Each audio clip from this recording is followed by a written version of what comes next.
23. Can I start?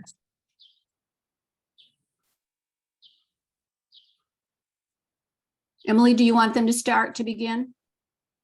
Yes, we are ready to go. We can get started. I'm not sure who's going first, but you're both spotlighted, so you're welcome to get started. All right. I can start. Welcome everyone to our talk on spirituality. Very honored to have Rabbi Marianne Novak, as well as Larry Sullivan, pastor at Christ the King and also Catholic Cemeteries. And so welcome. And I think as we begin our talk on spirituality, one of the thoughts that come to my mind is we have to have a hunger for God. And by that, I'm not so sure exactly what that means. We have to have some kind of a relationship with God, and especially in light of having lost a loved one to suicide. And we can question about why our loved one died, and why they chose to die. And I was with a lady this afternoon that I was part of the funeral for her husband, who took his life. And to me, God is mystery. Karl Rahner, who was probably one of the great theologians of the 20th century, referred to God as holy mystery. We know that God is holy, but he's also mystery, and God is unimaginable. And we can wonder why God allows this phenomenon of suicide. And I don't think there's an answer to that. And my belief in God is that, and God is unimaginable. And I remember my own faith having been transformed because of the work I've done these past 45 years. And that is, why is there suicide? And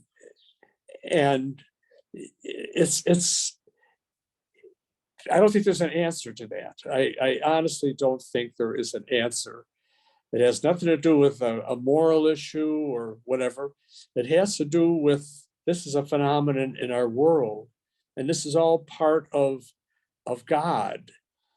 And I honestly believe that where a person dies is very holy and sacred. That's where our loved ones were engulfed by God. And that's all part of the mystery of God. And we can wonder. And as I said, my own faith has been transformed. And I remember working with this couple after their son had taken his life.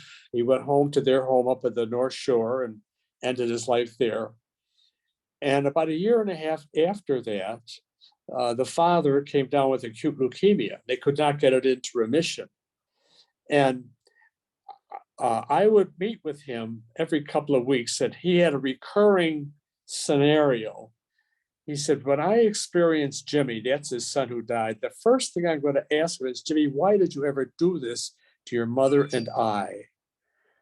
And I was getting ready to say Mass on a Sunday morning when Mildred, his wife, called me to let me know that John had died during the night.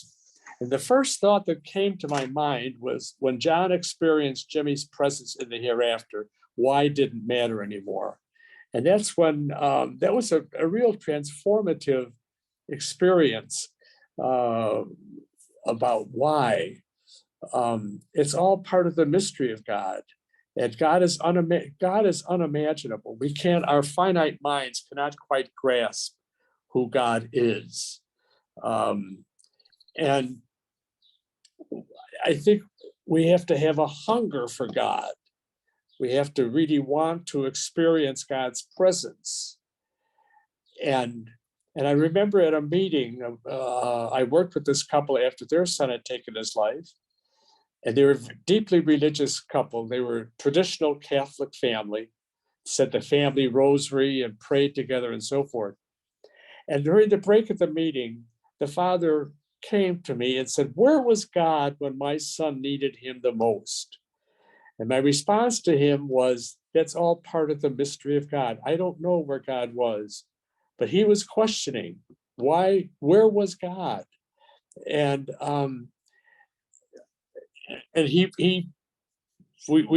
we talked a little bit, but he was able to understand, all right, that's all part of the mystery of God. I'll never know why exactly, but I believe that when a person takes their life because they can no longer tolerate the pain in their life, they have to end this pain. And so they end their life. And so we have to have this hunger for God, searching for God in our own lives, in our own entity. And there's no answer. People wonder why is there a suicide? Why is there violence? Why is there a war in Ukraine? What all of these other things?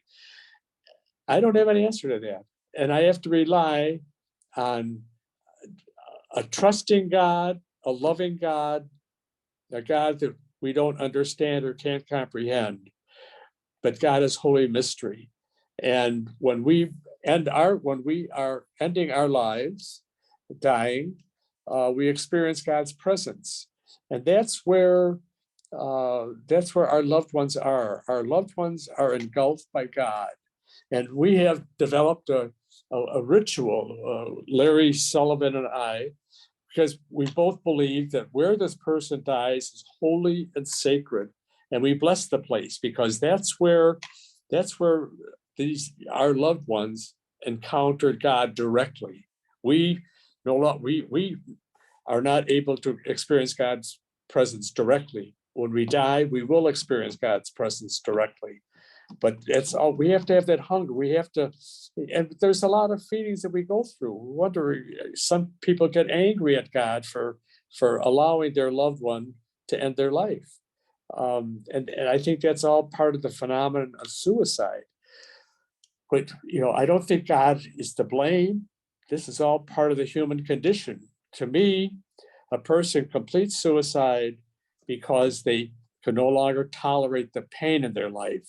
And they have to end this pain. And they do end it when they die. Their pain is over. But and we have this relationship with God, but we have to have a hunger for God, looking for God, be like the hound of heaven, that we experience God's presence. And we spend time reflecting on God, talking to God, and we spend some time trying to figure out and being able to adjust to the fact that our loved ones found life too painful to continue and they ended their life. But their existence, they didn't go out of existence. They are engulfed by God. And I think it's up to each one of us to develop this relationship with God, this holy mystery that Carl Ronner referred to, holy mystery. And God is unimaginable. Our minds are very finite. God is infinite. But we rely on it. We have to have a hunger for God, looking for and keep developing a relationship with God. And I think that's the important thing, that we have this relationship with God. Thank you. Stop. Rabbi, would you like to go next? Yes, I want to pick up on what Father Rubey was talking about, this hunger for God. And in my faith tradition, this is something also extremely important, that the relationship that you have with God continues even after this kind of tragic event. So when my daughter died by suicide a little over 6 years ago, my faith was definitely tested. I was angry at God, but I was still having the conversation. One of my rabbis, who was one of my teachers, he would mention that when he was doing marriage counseling, if he had two people coming in and they were actually yelling at each other, some degree of communication, there was hope for them. But if they came in and they were absolutely silent and weren't having any sort of interaction, he kind of knew that that marriage might not make it. And I find that with my relationship with God is that it's challenging, but it's twofold. The twofold part is that I won't understand. That's part of the anger, because we want to feel that we are in control of our lives and our families. And that's part of it. But at the same time, I need to maintain that relationship because in my tradition as well, I believe my daughter is under the sheltering wings of the Almighty and that he needs to take care of her. And I need that to continue because my relationship with her also needs to continue, albeit in a different way. So in that sense, that mystery that Father Rubey was talking about, I talk about it as that I'm not God's secretary. I'm not, all I can really control are my actions, how I'm feeling about certain things, how I'm maintaining with relationships with the rest of my family and my relationship with God. But I will never, I have to accept that I will never understand completely what, how God operates in the world, but for the fact that I believe that it's a loving and caring God and cares for me and cares for the soul of my child. So those things, again, that hunger for God, I like that kind of phrase, Father Rubey, that's a very continuous process. As before everyone was getting on, I was talking about how my surviving children have had some very good things happen in their life.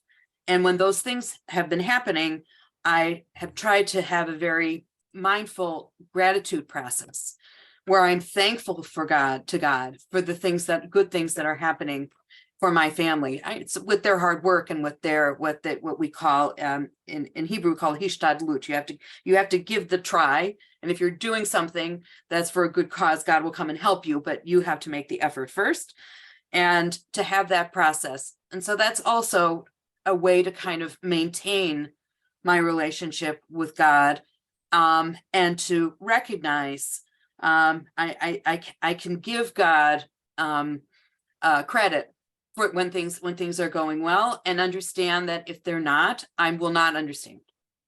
And even though that's a very difficult, it's a difficult piece of any faith tradition. It's a hard piece, but I would rather say that my relationship with God is complicated as opposed to not having that hunger for God, because that would, certainly for my daughter's sake, that would not be I need to make sure that she's protected. So those are how I maintain my hunger for God, and also understand that there'll be things that I won't understand, and that's not my role. It's not my role to figure that all out.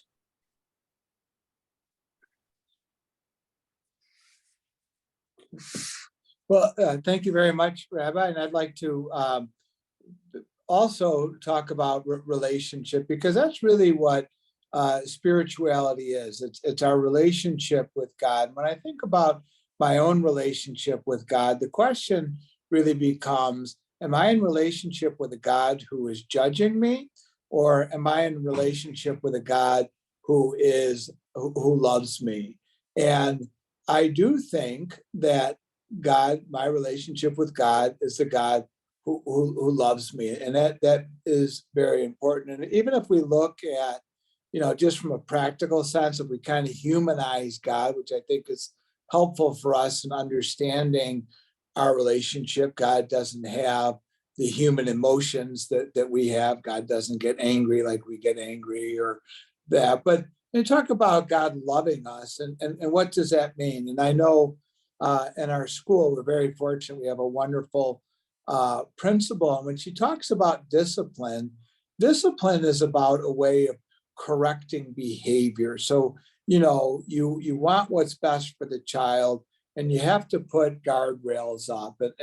And discipline is meant as a way of ultimately making the child feel happier. If you didn't love the child, you wouldn't care what they did. You wouldn't care if they were running around the street or causing all kind of chaos and that, but because you do love the kids, because teachers want what's best for their kids, because parents love their children, they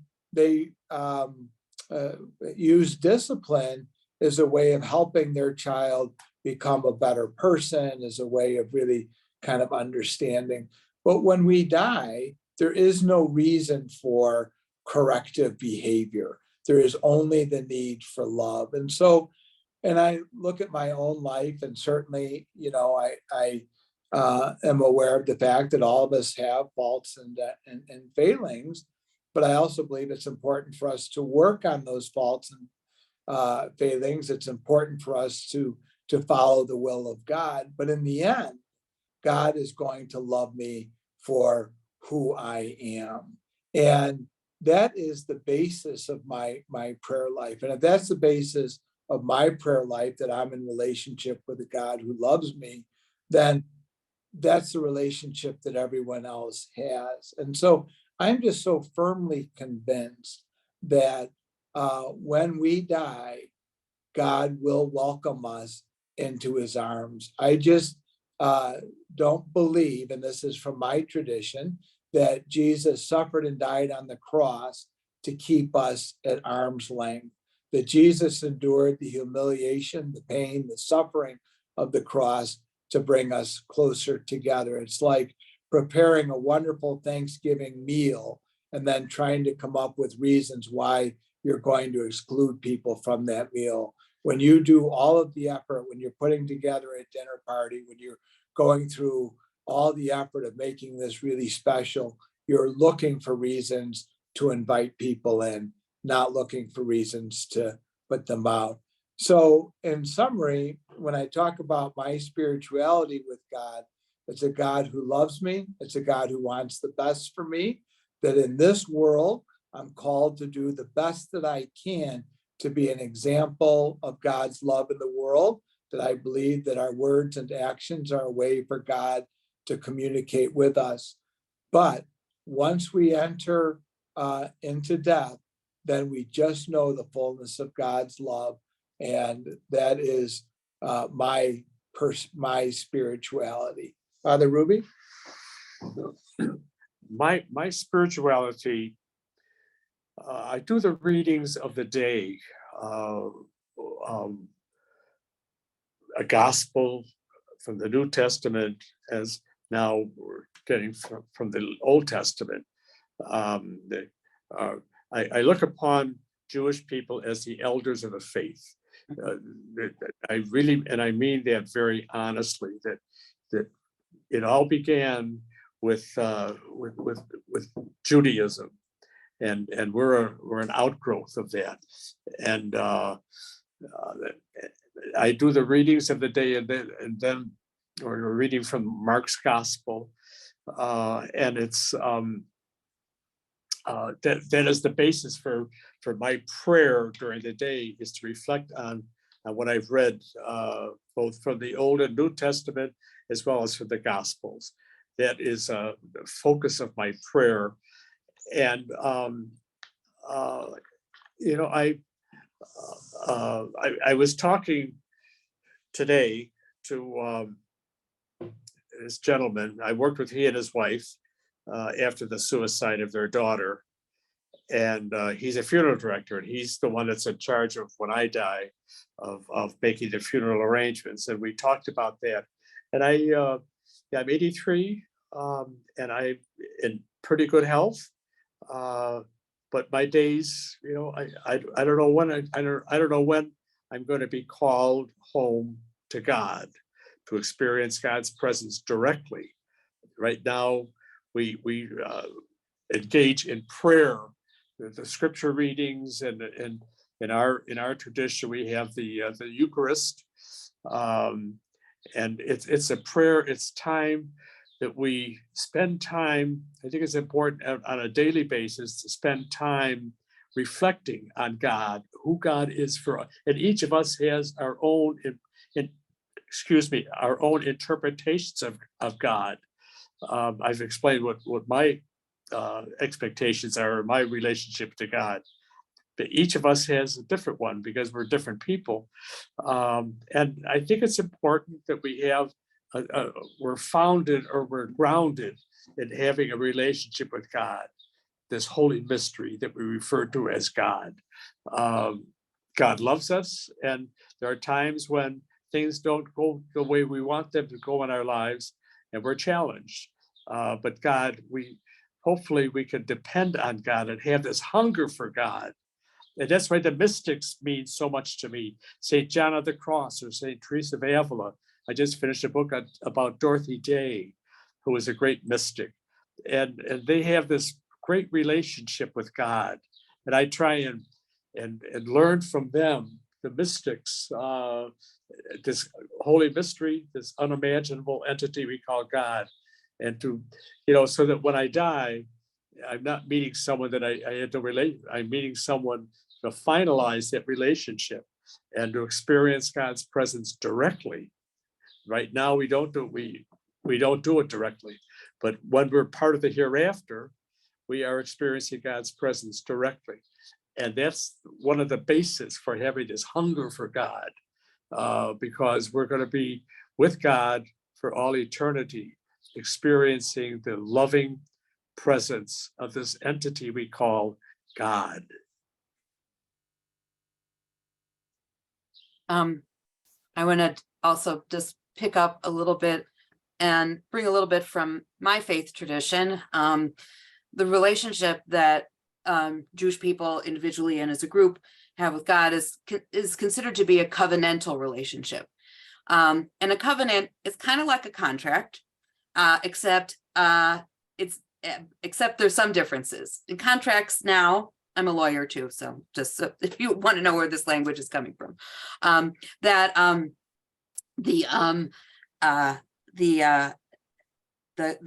a contract you're supposed to have two equal parties, and in most states the contract can't go on forever. It has to end at a certain period of time. Whereas in a covenant, we have God who's above us, who's this great entity that we don't completely understand, and then us as human beings, and that it goes on forever. So it's not only that, and the particulars of that covenant are our Torah, are the commandments that we've been given. So that's how the relationship, the dynamic works. Now, a lot of people only focus on this idea of top down, of God commanding us to do things, and therefore that binds us to God. But it also works the other way around, that God is bound to us forever in a relationship of a loving and partnership kind of relationship. So when I think about when things have happened to me, when I lost my daughter, part of that discussion that I was having with God, with my anger, and also with my disbelief and disappointment and grief and all those things that happen if you experience this kind of loss. But it was also that I had a claim. And God has a claim on me in the way that I've take on these obligations. So God has a claim on me, but I have a claim on God. And that's a very interesting way to think about that relationship, that I could demand things in my prayer, that I was having this conversation, that I could demand because I have standing. And God is the one who has, because of my taking on those obligations in my tradition, that binds God to me forever too. And so that's a dynamic that I really lean upon.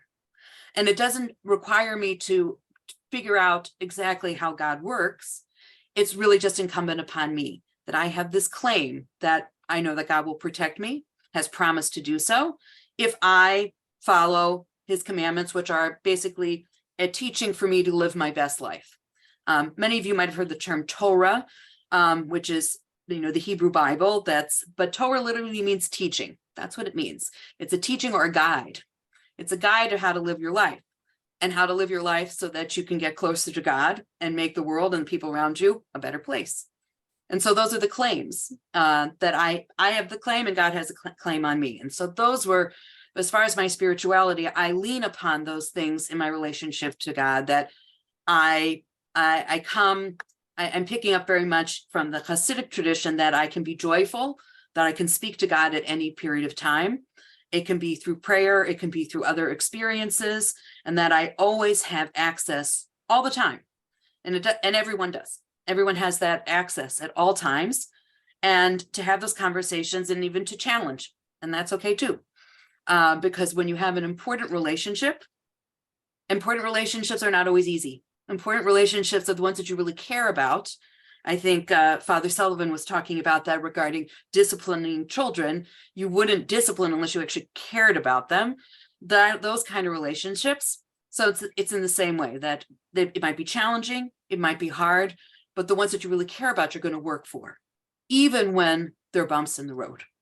You're going to make, because they're too important to you. So that's how I rely upon my faith tradition, that even in those challenging times, that relationship is extremely important to maintain, even when it's hard, and to understand that that mystery will remain, very, very much so. Thank you very much for sharing those thoughts. I know in my own life, as I strive to do God's will, I do believe that each and every one of us has the ability to be the voice of God, and we're the voice of God in our words and our actions. And when we talk about any issue, and certainly we talk about suicide, how are we bringing God's love into the world? How are we being the voice of God to those who are in need? And I know that we can often do that best by taking some of our own painful experiences and knowing what's been important for us to hear, what has given us a sense of comfort, what has given us something to hold on to during our time of need, and just to be aware that it's really our responsibility to help others. And in the process of helping others, we inevitably help ourselves. And again, that's a part of my spirituality. I believe that I'm doing the work of the Lord when I'm bringing a sense of God's peace to those who are in need. And I also believe that I'm experiencing a sense of God's peace as I do that. And prayer is words, as prayer is actions. It's our relationship with God, who loves us, who understands our faults and our failings, who has given us our gifts and our talents, and how do we share that? This is something that is incumbent upon us to do, to bring a sense of God's peace to all those that are suffering. So, Rabbi, I'd like to turn it over to you.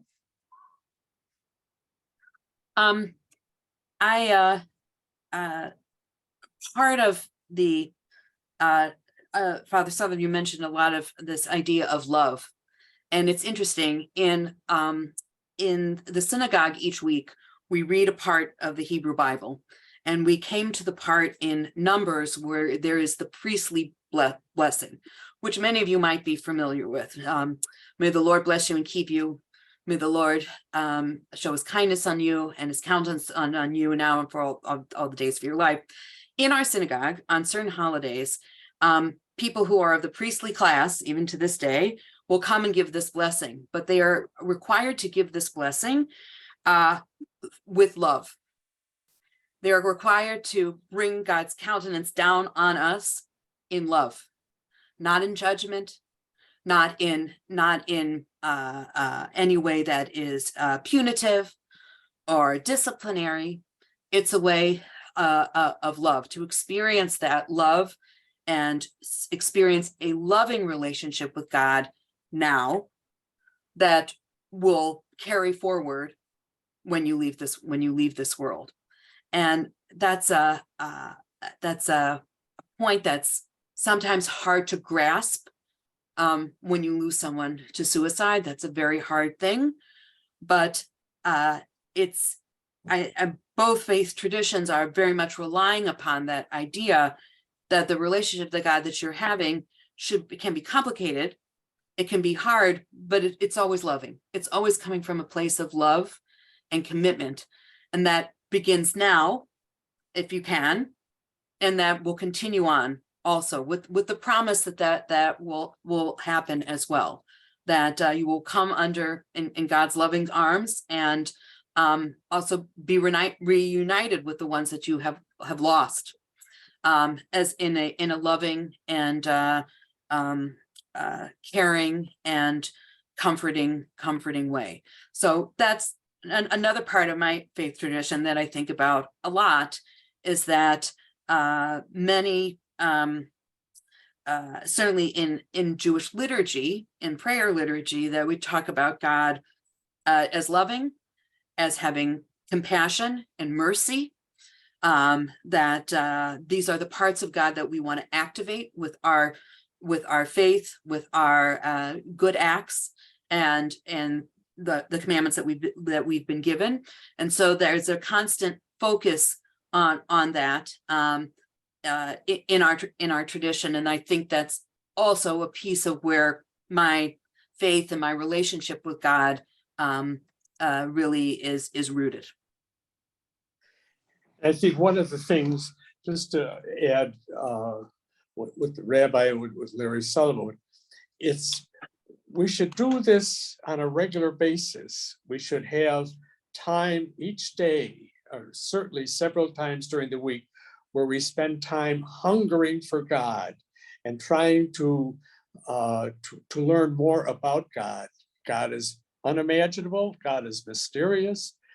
But this is an entity that, when we die, we spend eternity engulfed by God. And hopefully God is not going to be a stranger. Hopefully that we are working on this relationship with God. And we do this on a regular basis, whether it's daily or whether it's several times during the week. We spend time just communing with God and being grateful for what we have, for who we are, and to pray for the people in our world. Pray for migrants, pray for people who are poor, to make them an object of our prayer. But that it takes time. Hopefully we could spend a few moments each day, more 5, 10, 15 minutes, where we are hungering for God and we're trying to figure out God. God is infinite, so we're never going to figure out God. But that God is no stranger to us, that we are developing this relationship, and that's where hungering for God takes place. That we are spending time thinking about God, praying for God, praying to God, and praying for the things going on in our world, praying for the vulnerable people who maybe don't have anyone to pray for them. That we spend time praying for them, and that we are developing this relationship with God, so that when we die, we're not experiencing some stranger, but that we have an impression of God as the holy mystery that God is. I realize that this is a very simple approach, and it's not 100% accurate, but just as an image, if I was given a huge bowl of ice cream with chocolate sauce and the cherry on top, I would absolutely love that. I'm also aware of the fact that not everybody likes ice cream. And so we could all get a bowl of ice cream. Some people would love it. Other people could care less. And that is just a very simple way of saying that we want to be, as Father Charlie Rubey has said, that we want to spend our time here on earth growing in a desire to meet God. When we're in God's presence, are we going to care? And it's in the caring that we're in God's presence that will give us the most reward. And that's, again, a part of our spirituality. There's no doubt in my mind that God loves us, that God wants us to be with him. But in the end, are we establishing a relationship where we want to be with God? And do we really want to be with our loved ones who have gone before us? And that's, as Rabbi Novak said, keeping that relationship alive, so that when we are together again in God's kingdom, it will be important to us, it'll be significant to us. We, Um, oh, I, sorry. Is it okay, Rabbi Novak, we do have a question in the chat that was specific for you. Is that okay? sure. So the question is it written in the Bible that God is okay with the fact that we can have a claim against him? I thought that that was an interesting point you were bringing up, and it sounds like others are curious too. So in my tradition, the first Jew is Abraham, and he's chosen by God. We don't really know why. And in the biblical text just tells us that he's chosen. A lot of the biblical commentators and traditional added narratives have many ideas about why he's chosen. And he's chosen, and God gives him everything. So I'm going to give you a land. I'm going to give you a lot of children. I'm going to protect you and take care of you forever. And all Abraham is told to do is to be blameless. That's the first thing. Just be tamim. Just be blameless. Which, you would think if someone's going to give you all this stuff, there might be something to do in return. And the way that traditional commentators in the Jewish tradition understand it, that Abraham really becomes God's major PR agent. He's going to be the PR agent, the public relations person for this one God. And so his actions, as Abraham's actions, will have to reflect and to bring people to understand the one God and bring people to the one God. And right after Abraham is told that he's going to have a son, and later on, God comes and sees what's happening in these two towns, Sodom and Amorah, Hebrew Sodom and Gomorrah, and God. You hear God's voice, which is always very interesting in the biblical narrative, saying, well, should I tell Abraham? Like, Abraham's my new partner, but I don't know if I really need to talk to him or not. And he decides to tell Abraham what he's going to do. And Abraham challenges him. He pushes back and says, I'm your PR agent, and you want all these people to come and understand you as this one God that will show people a better way to live, a better way to make their lives holy and sacred and have this relationship with you. And I'm your PR agent. And if you decide to just completely wipe out this town with no reason or any thought whatsoever, that's going to make my job really hard. And so it's a really interesting point in God's life that we have, he chooses Abraham, and Abraham says, listen, if we're going to work as a partnership, you're going to have claims on me. I'm going to be blameless. But you, God, have to be on the same page with me. And therein starts that claim, that relationship, that covenantal relationship. And that means that each party has claims upon one another. And that is carried through throughout the Hebrew Bible and the relationship that the Jewish people have with God. And so that covenant is constantly renewed, and there are more particulars to that covenant. So at Revelation at Sinai, when the 10 commandments are given and the rest and most of the commandments, mitzvot, which are not good deeds, you always hear some mitzvot, some commandments you might think would be characterized as good deeds, but there are a whole bunch that would be very hard to characterize it exactly that way. And those are the particulars of that contract, but of that covenant. So that continues, but it also means that there's a claim, so that when things are not going right, you have absolutely this place in your prayer and daily prayer. Jews pray 3 times a day, 4 times a day on Saturday, that you have a claim in your daily prayers. So Father Sullivan and Father Rubey were talking about having a regular practice to be able to talk to God. In my practice, I pray 3 times a day. And so I'm talking to God all the time. But part of it is praising God. Part of it is having gratitude to God, but then also having a part of your prayers that is that claim. So that kind of relationship, that continuous relationship. So it's not the first time we're going to meet is when I leave this world. It's continuing now. And it's very active and dynamic, and not just on my part on earth, but on God's part as well. So that's in a very short nutshell about how that relationship works in my faith tradition.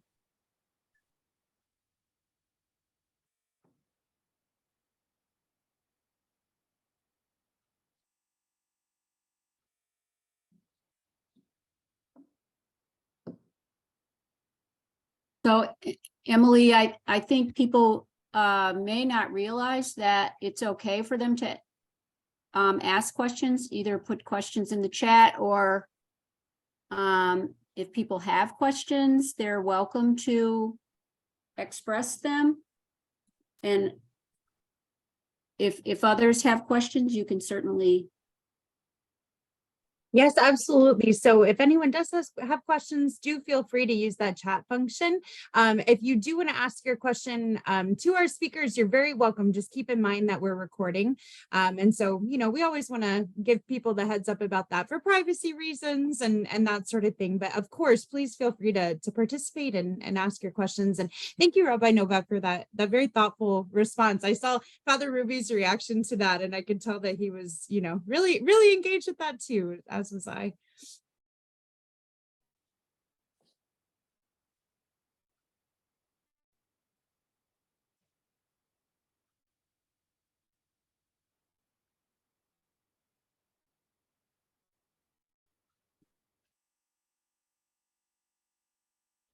Are we having trouble with the connection? It seems to sometimes go quiet, and I wondered if we were having trouble with the sound. Emily, are you still there? Yeah, I'm here. I'm not having any issues on my Okay. end. So Okay. I think we're All okay. right. Good. Okay, But good. I may have just interrupted a flow of thought from our speakers, so I apologize if that is kind of what happened. If I messed up the momentum there, my apologies. No. No, I think, speaking for myself, just wanted to make sure that people did feel free to ask questions. That's all. I just wanted to be respectful. Yeah.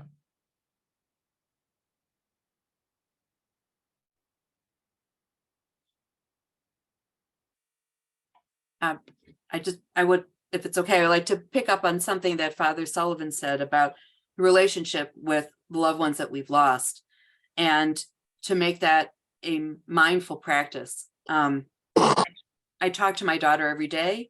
I think about her every day. I think about her in a way that in the beginning was very hard to do, because any memory or thought just amplified the fact that she was no longer with me here in this world.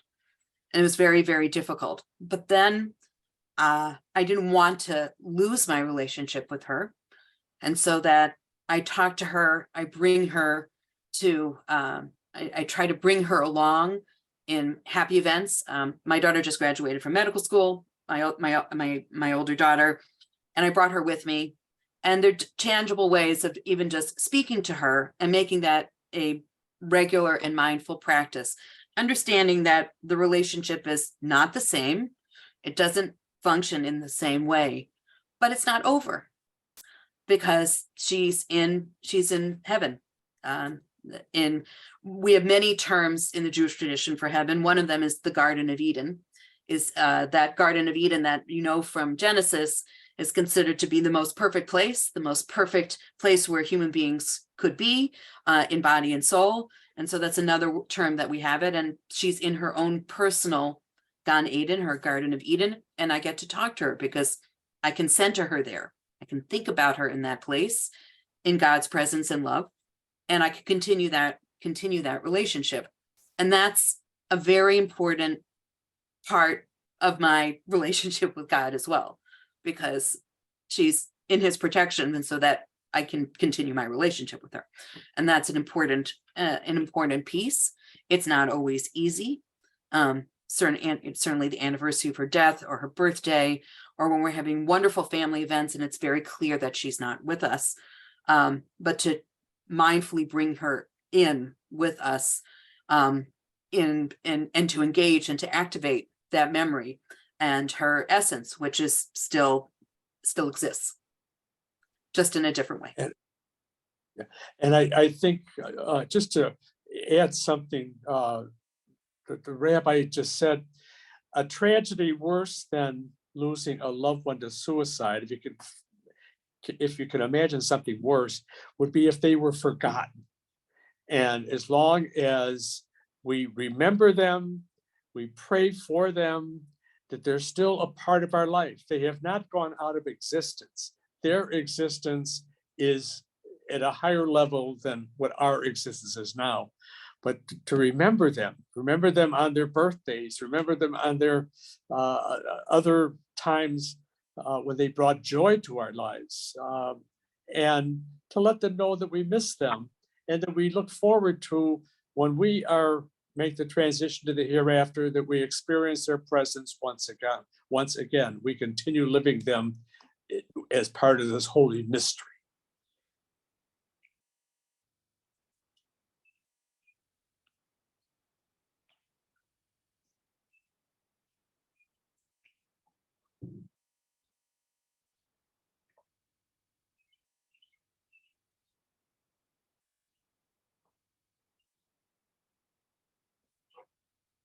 Emily, do you want to, sir, do we have any questions that people have, or I don't see it- any questions in the chat. I'm curious though, and I know that this is something that we talk about sometime. Oh, hold on. Now we have one. Okay, so now we do have a question. So it says, this is a good question and something that's come up with us before. How can we as people of faith respond when someone tells us that our loved one is in hell after they've died by suicide? well, unfortunately, that does go on. And, I always encourage people. I had 4 or 5 people called me. They had gone to their parish priest to ask for prayers for their loved one, for themselves, their family, and so forth. And the first thing out of the priest's mouth was, well, your loved one's in hell. Well, the God that I believe in is an all-merciful, loving entity that we call God. And God is not a punishing God. God is a loving God, a forgiving God, and is not like a demanding parent. God is not a demanding parent. God is love. And he who abides in love abides in God, and God in that person. And so when we hear about our loved one is in hell, that's erroneous. That is, nothing could be further from the truth. When the person found life so painful that they ended their life, they were engulfed by God. And that's the reason I believe, and Father Larry believes, that where they died is holy and sacred. That's where they were engulfed by God. That's where they experienced God's presence. Their journey in life was over, and they are engulfed by God. Therefore, it's holy and sacred. They're not in hell. They're with God. They're engulfed by God. I'd also just like to say too that, I mean, this is official Catholic Church teaching from day one. We can say that something is a sin. We cannot tell somebody that they did sin. And that is because we don't understand the relationship that the person has with the Lord. We cannot presume that there is a sin. And again, this is a very simplistic statement, but I can say that stealing is a sin. I can literally watch someone steal my car, and I cannot say that they've sinned. I can say, I think that they sinned. I can say, I think that they should go to confession, but I can't say that they've sinned. And also, I just like to point out that, again, from the Catholic tradition, both Judas and St. Peter betrayed Jesus on the night that he was arrested in the garden. And so Judas betrayed Jesus by bringing in the officials, by giving him the kiss on the cheek, at which point Jesus was arrested. St. Peter betrayed Jesus because he denied knowing him. And that is a betrayal. If I denied knowing a person 3 times, they have the right to say that I betrayed them. The difference between Judas and St. Peter was that St. Peter believed that God could forgive him and Judas didn't. And that's why the response for Judas and St. Peter was so different. St. Peter, obviously, the first pope, he betrayed Jesus, but in the end, he understood that God would forgive him. And so that is such an important part of our faith tradition, the Catholic faith tradition, that God has the ability to forgive us. And I would never be so presumptuous as to say that God is incapable of forgiving another person. I would never be able to say that in good conscience. In the strict reading of Jewish tradition, suicide is considered to be tantamount to murder, which is a sin. But what when my daughter died, and my rabbi at the time called me and said that my daughter died of a disease like any other that might be terminal. And I think once we have a better understanding that when somebody dies by suicide, it's not volitional. It's not a voluntary act. And even though in the Jewish tradition, the law in the book, so we say black letter law is that it's sinful, the rabbis went to great pains to make as many exceptions as possible. And even though they didn't have the kind of psychological or psychiatric language that we have now, the nature of the human condition, I believe, has not changed. People are the same. And that they understood that if this happens, something is not going right for them. I have a little phrase that I say that as far as someone who dies by suicide, a healthy brain does not plan for its own demise, just doesn't. And once it's put in that kind of box of thinking of it as an illness like any other, then then the idea of sin, stigma, shame can be pushed away, where we can have compassion upon the person who died, as we would for anyone who dies from any terminal illness. We don't think about, we would never say about somebody if they had cancer, well, how could they do it? How could they die from cancer? We would never say that. But we will say like, oh, but how could they do that? They, die by suicide. And I think now, as we have a better understanding that in all faith traditions, we have great compassion for people who are suffering and understand that sometimes, even if they're being treated, they might have disease that's resistant to treatment and they're going to die. And to have that compassion for them, that they shouldn't suffer, that they should go into the next world without any pain and feeling the love of God.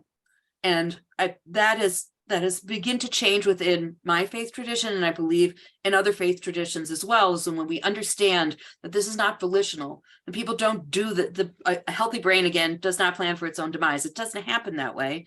When we think about it in that fashion, we can move sin out of the picture and move more to a place of compassion, to really be godlike, to be compassionate, to be comforting, to be helpful, and to be there for the survivors and to help them through their grief. And when we can move out of that, because in my tradition, we're not supposed to, we can think about somebody sinning, but we're not God's secretaries. We do not keep score for anybody else or for God as well. And when you take those two things together, it can really move to a place where even though people will say it, it's like, oh, they did something really terrible or whatever, that once we as a community talk about it in a way like anyone who dies from a terminal disease, then it allows for all faith traditions to rely upon their traditions of compassion and caring. And that's where I see most faith traditions going as we come to understand what it is when someone dies by suicide. And I think to add to what you've just said, Rabbi, a person who completes suicide, they're suffering from an illness that is as lethal as stage 4 cancer. And that's what caused their death, their illness. And this was not a selfish act. It was not a cowardly act. It was an act of desperation. And their illness was as lethal as stage 4 cancer. Mm-hmm. We did have a question in the chat. And he says, I heard of Divine Mercy After Suicide, a work by Father Chris Allar, and was wondering if anyone was familiar with that particular work. I am not. No. Okay. nor am I. Something we can look into though. Might have Yeah. some good information. One thing that I know sometimes comes up in our groups and as a clinician, but not as a spiritual or faith leader, I don't always know how to sort of guide this discussion about whether it's okay to have to question or to have anger either at your faith or at God after you've lost a loved one, and if that's acceptable, if that's something that people manage to work through. And so I'm just curious if we could maybe get your thoughts on that.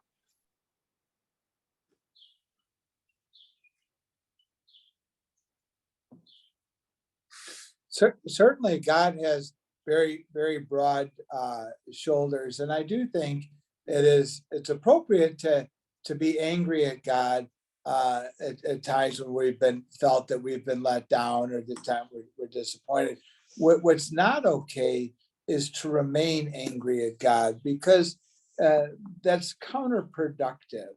And so there are definitely times when I can be frustrated in my relationship with the Lord. The scriptures are filled with the prophets battling with God. It's a relationship. It's a two-way street. It's a back and forth. So living in anger is not helpful. Being angry with God and working through it. And as Father Charlie had mentioned about, when you go to see that marriage counselor, as long as you're still talking, there is a chance. And so we can't walk away. But certainly God understands what is in our heart of hearts. And if we are expressing moments of anger, there is nothing inappropriate about that.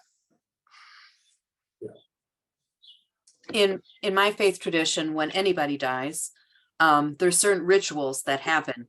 And one of the rituals is, now it happens at the funeral, but it used to be that when you heard somebody died, you would tear your clothes. If you think about tearing your clothes, that's a very brutal and violent kind of reaction.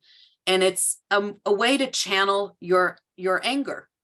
And there's certain things that someone who's in mourning for the first week, that's where you might have heard the term Shiva. Shiva means Shiva, means 7 days, 7 days of traditional mourning, where the mourner really doesn't do anything. And they're not required to do any sort of prayer, very little. And if people come and visit them, they're not required to talk to them. If they want to, that's fine. If not, they don't. But it ends. In other words, the intense mourning period and rituals end. And when you're done, you are told you actually get up, you actually stand up. Some people have tradition of they're in their home for that week. They might go around the block, might walk around the block or do something so that the loss is noted, the anger is noted, the grief is noted, the sadness is over, or even just despondency. Maybe you're just totally numb, but it's not to continue. That there are other processes for grief during that, usually a year for a close loved one, to go on that far, knowing that you can't be in that state forever. And that's not a way to have a relationship with God. There's a time and a place. And in my tradition, it's very ritualized so that those things can happen, but it can't continue. It's not to continue at all. So there's a place for it. It's important to have that. But again, it's those relationships that are the most important to you. If you think about other children or your spouse or other people in your life, you're going to have moments where you're going to be challenged, but because you care about them, then you're going to work at it. And it might, sometimes that work might be hard, but they're those important relationships. But it's important not to be constantly in that anger phase, because that will be destructive. And as Father Sullivan said, yeah, God has big shoulders, can take whatever we can throw at God, but it's important for ourselves not to be in that space, because that's not a way to live. I know we were talking about anger and not hatred, but one of the things that just really resonates with me is that hatred is like taking poison and expecting the other person to get sick. It's not good for our souls. It's not good for our emotions. It's not good for our psyche, our well-being. And so again, there's nothing wrong with being angry, but what you do with anger can be right or it can be wrong. And working through that process and getting to be able to release it is very healthy, very natural, very appropriate. Kind of holding on to that anger and lashing out at others and inappropriate, that's just not good for anyone.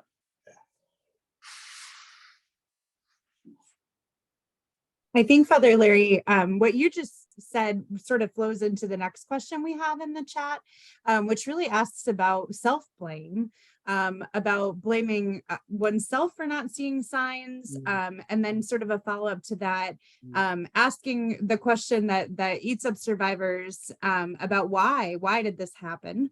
Why did we lose our person? How did this come to be?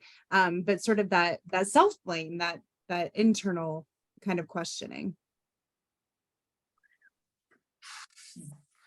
And again, I would think a certain amount of self-blame, at least initially, would be appropriate. I think anytime that there's a death, we're aware of things that we had said and wish we hadn't. We were aware of things that we hadn't said that we wish that we did. I think it would be unnatural to say, well, you can't have any self-blame. Like, I think, a part of our lives is about being reflective of our actions. It's not only appropriate, it's extremely healthy. But again, just knowing that in the end, this was, we should not shoulder any of the blame, that anytime that there is a loss, but when someone dies by suicide in particular, that was a decision that was completely and totally beyond our control. We can say, oh, I saw these signs, why didn't I see this? And in the end, it really would not, we don't believe it would have made a difference. Going through the process, asking the questions is appropriate, but then coming to the realization that no, we should not and cannot shoulder the blame, I think is where we want to get to. My husband very often will say that woulda, coulda, shoulda is the black hole of all black holes. And it could be very tempting to be in that place. I remember when my daughter, right after she first died, I would, in the mornings, kind of like do a videotape in my head, and I would edit it so that in the end, she would be alive. And that's a very normal thing. Like, oh, we're going to, it's a normal thing that you would experience. But then to come to the realization, like, I'm not God. I'm not God. I don't have that power to do those things. And that blame spiral is just completely destructive. And it's destructive in another way, because then your relationship with your loved one is all about their death and has nothing to do with the life that they led. And it doesn't sanctify their life if you're only focusing on their death.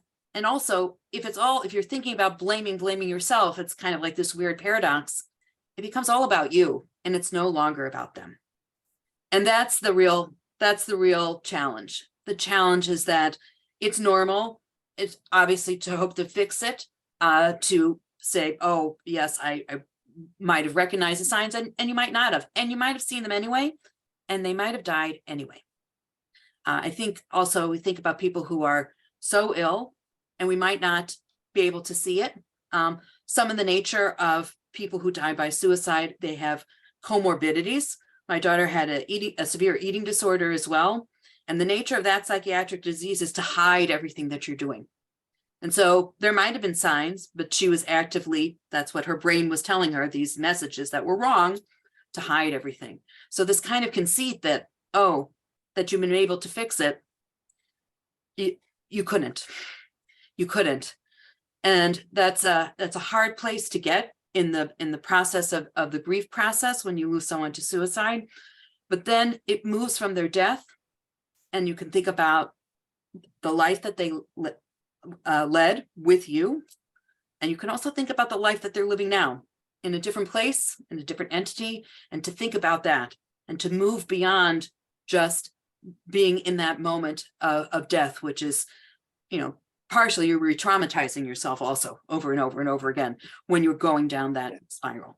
So those are things to kind of think about in that way. And the other thing I just want to really say is that we should never judge ourselves for the feelings that we have. We should judge ourselves on what we do with those feelings. And so oftentimes during the death of any kind, there's anger, there's resentment, there is, why didn't I say this? Why didn't I say that? In some cases, after a terrible illness, people will feel guilty for feeling relieved that now that this time of trial is over. There's nothing wrong with the thoughts that pop into our head. What is wrong is when we go allow ourselves, and sometimes it's beyond our control. I want to make that very clear. Sometimes we can't help it, but to the best of our ability, not to go down that rabbit hole of judging ourselves too harshly for things that come into our head. But do we take those to prayer? That's again our spirituality, our relationship with God. If I am questioning myself, if I am feeling guilty, if I am feeling remorse, do I take those feelings to prayer and ask God to relieve them of me? Or do I just simply spiral out of control? Again, knowing that sometimes spiraling out of control is not your fault. We shouldn't always be so hard on ourselves. Yeah, and feelings are neither good nor bad. They just are feelings. And, just to kind of dovetail on what Larry said, feelings just are. And they're neither good nor bad. They're just feelings. And we have to be gentle with ourselves and learn, I think one of the lessons, what can I learn from my loved one's suicide? What can I learn? Or is there something to be learned? Father Rubey, you said something very important, that we to learn to be gentle with ourselves. And sometimes we're the last people on our list that we take care of, certainly as moms. My very, the last one. And it's, the term self-care is very popular now. And that's like equated with like, I'll go to the spa or get my nails done. All those things are very good, and I certainly advocate for them. But in this case, it's really cutting yourself some slack and forgiving yourself. Forgiving yourself that you did the best that you could, that you still love your loved one, and they still love you too. And that's what it means to be gentle. That's what it means to take care of yourself in that way, and to hold yourself and to be kind to yourself, which is not an easy thing to do. It has to be a mindful practice, or and to really advocate for yourself so that you may continue your life. Charlie often talks about how the fact that once you get into God's kingdom and once you're there, you're not going to have these questions. You're just going to be engulfed in the grace of God. I think that's important. It's important to remember that that's true for all of us. So when our loved ones go, they're not in heaven thinking, why wasn't Larry nicer to me? Why didn't Larry notice this? Why didn't he do that? Right? Like we're saying to be more gentle to ourselves, but no, it would be impossible for that person to be in the presence of God and be giving what I'm thinking a second thought. It just doesn't work that way. People will say there's tears from heaven. I don't believe that. Like there are no tears in heaven. It's an impossibility. We take all the love and the joy and the happiness with us when we go up to heaven, and we leave below any pain, disappointment, sorrows, frustrations. We cannot bring those feelings up into heaven. We just bring the love, the joy, the happiness. Yeah. Amen to that. Amen to that. Well, I think that flows sort of into a question that we had, which I think you partially answered, about whether our loved ones know how much they're missed by us. And I know, Rabbi Novak, you just said, they know we still love them and they still love us. And also if there's, if they're able to give us signs, if there are ways that they can stay connected to us in the hereafter. I think it's on our mindsets here to be open, to be open to having those feelings of love come down from heaven towards you. I'm not looking for signs, but if I feel a moment that I feel my daughter's presence, I want to be open to that. I'm not going to expect it, but I want to be open to that possibility, and then acknowledge it and say, oh, okay, or that I feel her whatever that occasion might be. And I'm not looking, for any particular thing, but if it's a feeling, I want to be open to that feeling. Again, not expecting it necessarily, because I think that would set up an expectation where I would be disappointed, and I don't want to be in that space. But I want to be open to that experience. And so when those things happen, sometimes they'll happen for me and my husband at the same time, and we just look at each other, and it's like a look like, yeah, she's here right now, or she's smiling down upon us. And just to take that in and to accept that love and accept that and do your best to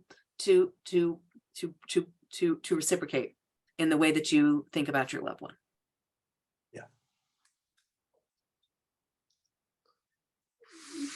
So this is going to be more opinion than church teaching, just because we really don't know what heaven is like. Jesus told us heaven is like this, heaven is like that. Never said what it is, because it's beyond our comprehension. But from my perspective, and this is just my personal belief, my personal spirituality, that when someone is in heaven, they are not waiting for us. Like people will say, oh, a couple have been married for 60 plus years and now they're together again. For the person in heaven, they're already together. There is no time. I don't believe that people are in heaven experiencing perfect joy, perfect happiness, and thinking, boy, this will be great when Larry gets here. It's great already. Now, I will say that I do believe that God gives us signs that lets us know we're going to be okay. I think that there is something to be said about looking for the presence of God. I just personally, this is just me, personally don't believe that I have loved ones in heaven that are focusing on me. From their perspective, we're all together again in God's kingdom. Perfect peace, perfect happiness. But God gives us those things we need to see. 100% personal opinion.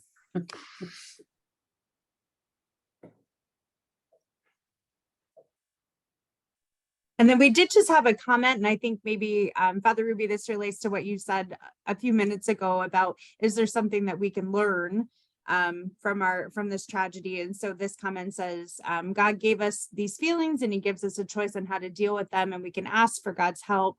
I have found that God allowed my son to die by suicide so I could help others. I could never have understood this, what this was really like, unless it had happened to them. So maybe that's, an example of what someone learned through their own tragedy. So I do have very strong feelings about this. Again, I'm giving my personal opinion. I don't believe that anybody suffers. God would make anybody suffer so that I could learn a lesson. God is not going to give someone cancer so that I become a more sensitive person. But that's not to say that God doesn't work through the midst of it. And I would say in this case, for the person, it is wonderful that they are taking this personal tragedy, this tremendous sadness, and making good come from it. And that helps keep the relationship with their loved one alive. I think it's great when we do things to honor people and their memory. I think the wonderful, wonderful things that happen. I just caution someone thinking that Mhm. God made someone suffer so that I could be a better person. I'm sorry if anyone doesn't like to hear that. I don't want to hurt anybody's feelings. I would tend to agree. And that I think a lot of times when we're in any sort of difficult situation, I think it's a human reflex to try and find meaning. But sometimes meaning making is not necessarily the best thing to do. If it helps you personally, that's wonderful. But for it's not always going to be helpful. I was reminded of this during COVID, where a lot of my colleagues wanted to make, meaning of what was happening to us, and I bristled at that idea, because I was more concerned about people who weren't being served spiritually, pastorally, because they were isolated and had every other life event happen with them outside of community. And I said, we can leave the meaning making for later, but we need to take care of these people as soon as we can, when we were able to. And so meaning making it's kind of a double-edged sword.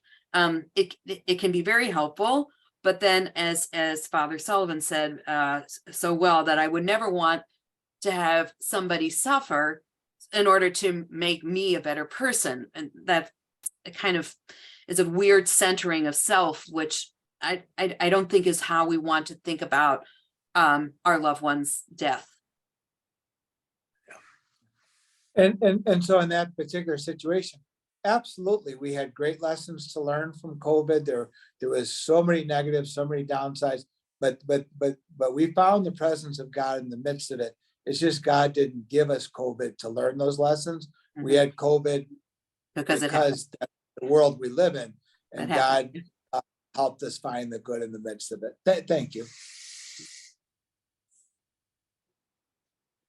I want to keep an eye on our time, of course. I know that we got started a little bit late, but I want to be mindful of that.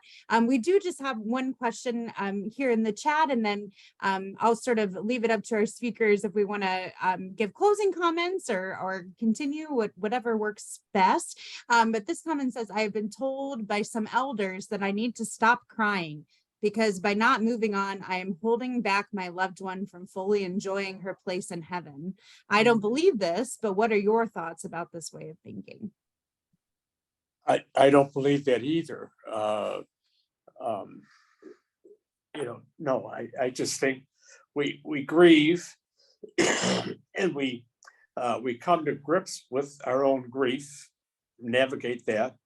And they're not, our loved ones in the hereafter cannot be harmed at all. They're engulfed by God, and they're experiencing the presence of God directly. We still are hungering for God, and when we are waiting for the time that we make the transition to the hereafter, that we are engulfed by God.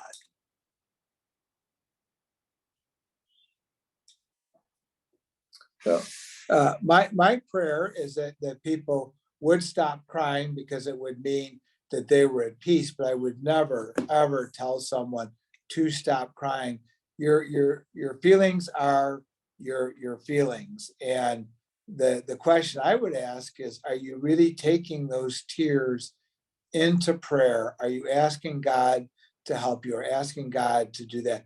But to tell someone to stop crying is the equivalent of me saying, just calm down or don't worry about it. I mean, who has ever been less anxious because someone told them, don't be anxious, don't worry. Like, it actually makes me more anxious when people tell me to stop worrying. But the fact is, we want people to be in a better place. And we have to ask ourselves, do I want them to stop crying so that I can feel better, so that I don't feel as awkward, so that I can feel I did a good job of bringing them? Like, no, you want them to be happy, but at the same time, if they have those tears, there's a reason. And the only thing I would challenge them on is, what are you doing with that to grow closer to God? everybody is on a different timetable. I would never say that to anyone either. In our tradition, if we're thinking about a direct relationship with our loved one, it's to push them to a higher level of heaven, not to bring them down. Once they're there, they're there. That's where they are. They're in God's presence and God's protection. But if someone is, those kind of tears, then the challenge is really for us not to be God's secretary, not to say that this is what you're doing to the person who has passed, but that's a challenge for us, is to show compassion. Compassion for that person, to find a way to help them or guide them or get them where they need to go, because no one should be crying all the time. Feelings are feelings and they're important to have.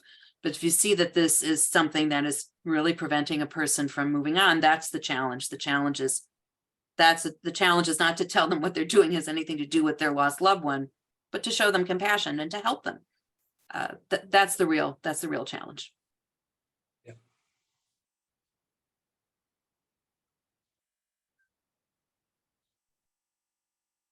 All right. Thank you all so much. I'm not seeing any other messages at the moment. I don't know if you all have, last thoughts to share before we sort of wrap up. I'll sort of leave it up to our speakers.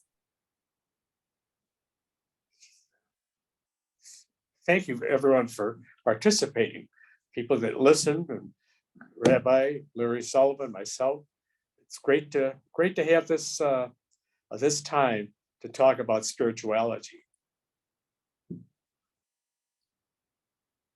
Thank you so much for letting me join this conversation. And I think what we see always is that our faith traditions are more similar than they are different when we're dealing with the human condition. And this is that we can offer the wisdom of our traditions to show compassion for ourselves and for our loved ones as well. And I would just like to also thank the participants. I certainly was very grateful to Charlie and Rabbi Novak. It really is helpful for us to examine these big issues, and it helps us to grow in our spirituality as well. These are important conversations, and so thank you for allowing us this opportunity. And can I make a comment? Would that be okay to make a comment? I'm sorry, I came in late. I completely forgot, but it's being recorded, so I will watch it. But I just wanted to comment directed to Father Rubey. Speaking of tears, I have tears when I read what you write about suicide and that person's mindset and where they're at. I mean, it sounds like maybe a strange thing to say, but it's beautiful. It's absolutely beautiful. There's an understanding there that because I've been dealing with suicide for 50 years. First my husband and then my son.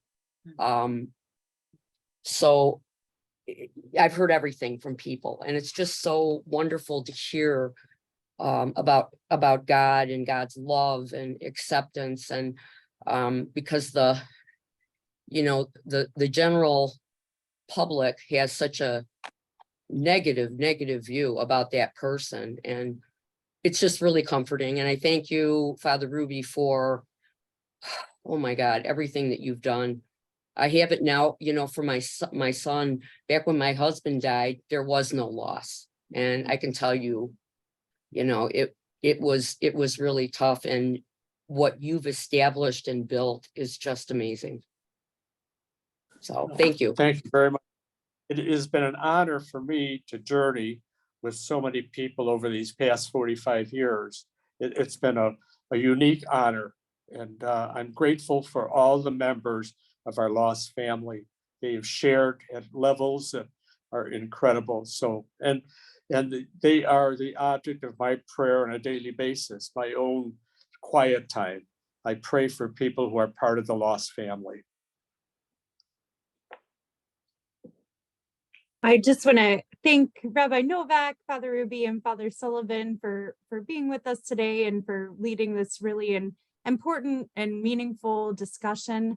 I also want to thank all of our participants for bearing with us with our technical challenges earlier. I'm so glad so many of you were finally able to log on and to be with us. And I'll also just mention, I know that we're certainly available to folks. If you have a follow-up question after, this presentation sinks in a little bit and you start to kind of, think about some things in a different way, feel free to send us an email. I'm sure that we can forward that on to our speakers, and they'd be more than happy to get back with you. So I thank you all so much. Know that you are in our thoughts and in our hearts. And thank you again for joining us tonight. And thank you again to our speakers. We really appreciate it. Thank you. Thank you. Good luck. Thank Take you. care now. Thank you. Thank you.